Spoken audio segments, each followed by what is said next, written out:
And our hope was, we could just grab people after lunch, and they had a nice full stomach of eating their lunch, and then, half an hour later, they start getting sleepy, and we could have them come in here. But what we found is that some people would get sleepy, but not enough people. So what we ended up having to do was to keep people up for 24 hours.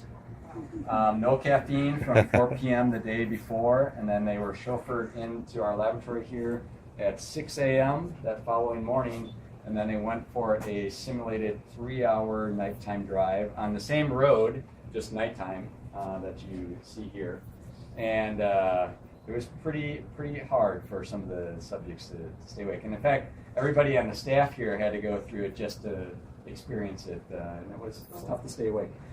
All the subjects had to wear what's called an ActiWatch, which is basically much like a wristwatch, but it has a little accelerometer inside. So it measures, as you're up and moving, it's measuring the signal. And so when they came in, we downloaded the data from the ActiWatch. And if there was any flat lines, we knew they were probably sleeping a little bit. But not everybody was really good. So there was maybe only a couple of brief moments where we saw some flat line in the data, but we were actually able to run most people. So this is a little bit of some video from, I couldn't show you the full 3 hours, a little bit of video from one of the participants. I had a question as we were walking in here, and I just want to make sure I answer that. So again, the simulator was operational in 2001, and the cost was on the order of $7 million at that time. And there are in the U.S. this is the most advanced. There are some over in Europe that are it's a little bit more prevalent over in Europe. For example, like BMW and some of our competitors have simulators. It's similar to this. Everyone is a one-of-a-kind system, so not everybody has a Vertex, but they will have a motion-based driving simulator with fairly large motion capability. Okay, so let me get back to the short drive here. So the first thing you're going to hear is he's going to be asked to rate his sleepiness level. And there's a 1 to 9 scale, 9 being really, really sleepy, really struggling to stay awake. This person can give a 3, which is an alert. So this is at the beginning of the drive.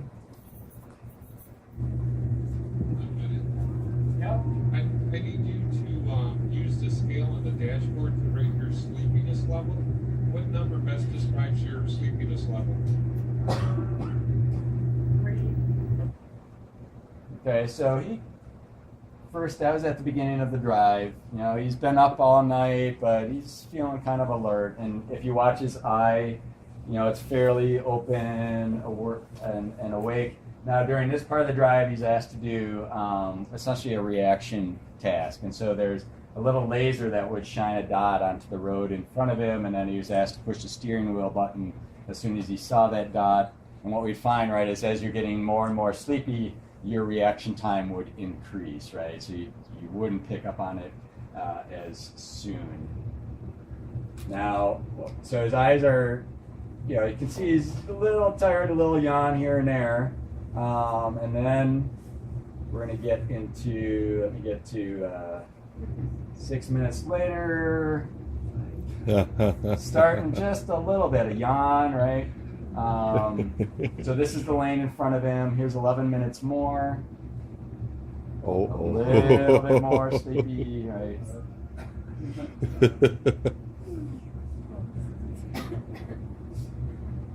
And you'll actually see now, right? So he's kind of lights out. Now, he was in a condition which is our baseline, which didn't have any alerting.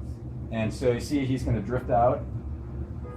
So he didn't get an alert, but we tried to keep people going. So we didn't want him to fully drive off the road and crash because the study would have been done. If people did crash, we didn't ask them to start driving again. So what we would do is if they got onto the shoulder, we would honk a horn, much like a big truck behind them, right? To at least try to really get them awake and have them come back in. And so that worked for him this time. But you'll see in the next case that it didn't work as well. And what you'll see is that he's going to drift off to the left and virtually crash, and his drive was over with. So we're going to jump to that point here. It's doing a pretty good job staying in his lane, even though his eyes are closed, right? But here he's starting to drift, and this will be the end of his drive, right? So it turns out at that point, the horn didn't help him anymore, and he drove out. Okay?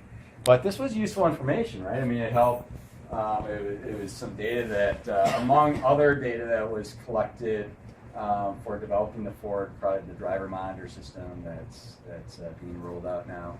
And this is, you know, some really useful information. It's the longest driving simulator study that we're aware of, where people are driving for 3 hours at a time, with, you know, just kind of quote unquote the person off the street coming in and going for a drive.